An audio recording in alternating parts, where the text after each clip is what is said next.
Hello दोस्तों, मैं हूं दिनेश केवरा। न्यूज़ टाइम में आपका बहुत बहुत स्वागत है। बहुत सारी खबरें भारत के बारे में जो आई हुई हैं, उसमें ख़ास तौर से एडिटोरियल आए हैं टाइम्स ऑफ इंडिया के जंगल राज। एक परिवर्तन एक ऐसा आया विकास दुबे की हत्या के बाद, जब पुलिस ने वो एक नकली एनकाउंटर किया है कि भारत क्या अब ऐसे चलेगा। यानी कि अब व्यवस्था के ऊपर जो प्रश्न उठाए गए हैं, एडमिनिस्ट्रेशन के ऊपर जो प्रश्न उठाए गए हैं, बिल्कुल वाजिब हैं। किसी के अंदर हिम्मत नहीं पड़ रही है कि इसका विरोध करे या कुछ करे। एक ऐसा माहौल हिंदुस्तान में बन गया है और जो इसका विरोध करते हैं वो सब कहते हैं क्या आप विकास दुबे के साथी हो।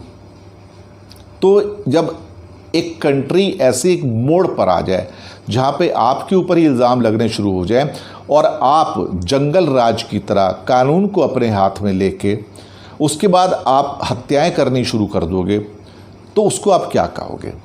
अब ये एनकाउंटर, पहले भी एनकाउंटर होते थे, लेकिन चलो वो एक बार को जस्टिफाई करते थे, कोई देखता नहीं था।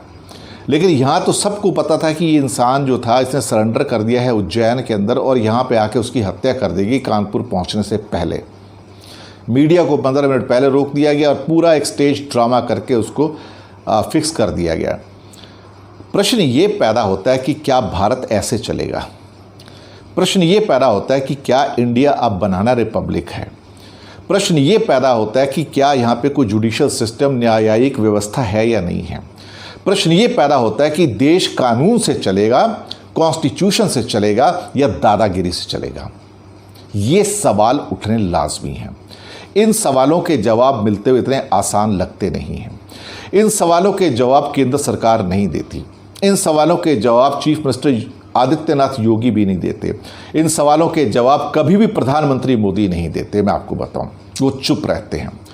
जब सत्ता चुप हो और संविधान को तोड़ मरोड़ दिया जाए, जब लोकतंत्र की हत्या हो जाए, ऊपर से तुर्रा ये कहा जाए कि ये तो अपराधी था, मार दिया, अच्छा हो गया। ठीक है, अपराधी तो मरा सो मरा, जाने दीजिए, हमें उसके मरने में कोई अफसोस नहीं है, ना हमारे चैनल को अफसोस है। प्रश्न ये पैदा होता है कि क्या अब ये किलिंग्स और बढ़ेंगी।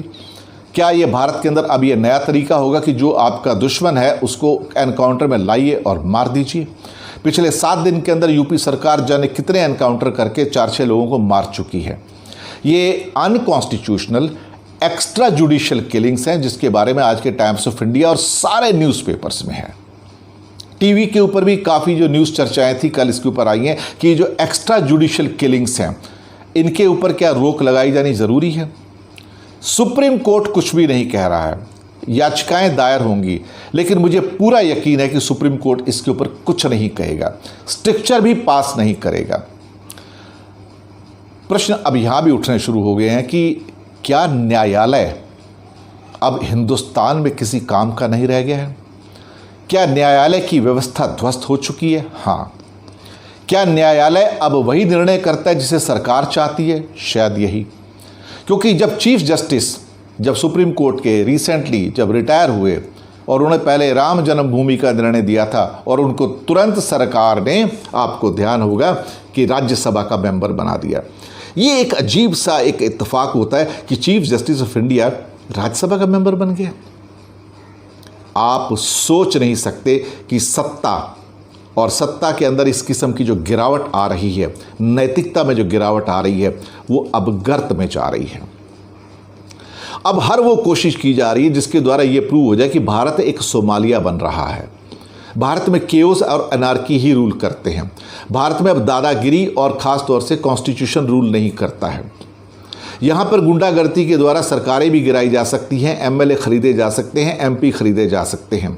एक ओपन बाजार लगा हुआ है हिंदुस्तान में राजनीति का, कोई भी खरीद ले, कोई भी बेच ले, सबकी एक कीमत है। कोई ऐसा व्यक्ति नहीं जो बिक नहीं सकता। देश के अलग अलग पीएसयूज बिक रहे हैं, एसेट्स बिक रहे हैं, लोग बिक रहे हैं, कीमत अलग अलग है। जब हर चीज़ बिक रही है तो फिर किस बात का संविधान और किस बात का कानून और किस बात की नैतिकता। ये एक देश के नैतिक रूप से गिरने की शुरुआत है, विनाश में जाने की शुरुआत है। जो देश नैतिकता को छोड़ देता है, जो देश संविधान के पथ से अलग हो जाता है, जो देश कभी भी कानून के हिसाब से चलना बंद कर देता है, वो देश विनाश की ओर जाता है, वो देश विकास नहीं कर सकता है। ये आप लिख कर रख लीजिए। यही इस टाइम भारत का हाल है। शुक्रिया आपका हमारे साथ बने रहने के लिए।